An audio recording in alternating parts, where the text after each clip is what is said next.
ತಾಜ್ ಮಹಲ್ ಅಂದ್ರೆ ನಮ್ಗೆಲ್ಲ ನೆನ್ಪಾಗೋದೇನು? ಪ್ರೀತಿಯ ಸಂಕೇತ, ಪ್ರಪಂಚದ 7 ಅದ್ಭುತಗಳಲ್ಲಿ ಒಂದು ಅಲ್ವಾ? ಆದ್ರೆ ಈ ಅಮೃತ ಶಿಲೆಯ ಸೌಂದರ್ಯದ ಹಿಂದೆ ಅದರ ನಿರ್ಮಾಣದಷ್ಟೇ ರೋಚಕವಾದ ಒಂದು ಸೀಕ್ರೆಟ್ ಇದೆ. ಬನ್ನಿ ಇವತ್ತು ಆ ರಹಸ್ಯದ ಬಾಗಿಲು ತೆರೆಯೋಣ. ಯೋಚನೆ ಮಾಡಿ, ಬರೋಬ್ಬರಿ 22 ವರ್ಷಗಳು, ಸಾವಿರಾರು ಜನರ ಶ್ರಮದಿಂದ ಕಟ್ಟಿದ ಈ ಪ್ರೀತಿಯ ಸೌಧ ಒಂದು ದೊಡ್ಡ ರಹಸ್ಯವನ್ನ ತನ್ನೊಳಗೆ ಬಚ್ಚಿಟ್ಕೊಂಡಿದೆ. ಏನದು ಅಂತೀರಾ? ಅದೇ ನಮ್ಮ ಇವತ್ತಿನ ಹುಡುಕಾಟ. ಸರಿ, ಮೊದಲು ಎಲ್ಲರಿಗೂ ಗೊತ್ತಿರೋ ಕಥೆಯಿಂದಲೇ ಶುರು ಮಾಡೋಣ. ತಾಜ್ ಮಹಲ್ನ ಅಡಿಪಾಯ ಕೇವಲ ಕಲ್ಲು ಮಣ್ಣಲ್ಲ, ಅದು ಒಬ್ಬ ಚಕ್ರವರ್ತಿಯ ಅಚಲವಾದ ಪ್ರೀತಿ ಮತ್ತೆ ಆತ ಕೊಟ್ಟ ಮಾತಿನ ಮೇಲೆ ನಿಂತಿದೆ.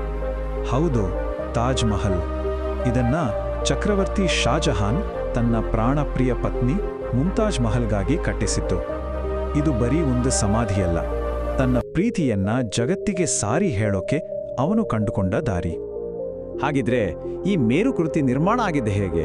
ಇದರ ಹಿಂದಿರೋ ಶ್ರಮ, ಇದರ ಗಾತ್ರ ನಿಜಕ್ಕೂ ತಲೆ ತಿರುಗುವಂತೆ ಮಾಡುತ್ತೆ. ಇದೊಂದು ಮಾನವ ಪ್ರಯತ್ನದ ಪರಾಕಾಷ್ಠೆ ಅಂತಾನೆ ಹೇಳ್ಬಹುದು. 22 ವರ್ಷಗಳು, ಸುಮ್ಮನೆ ಊಹಿಸ್ಕೊಳ್ಳಿ.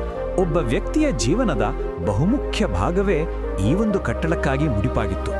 ಇದು ಕೇವಲ ಸಮಯ ಅಲ್ಲ, ಪರಿಪೂರ್ಣತೆಗಾಗಿ ತೋರಿಸಿದ ಒಂದು ಅಸಾಧಾರಣ ಬದ್ಧತೆ.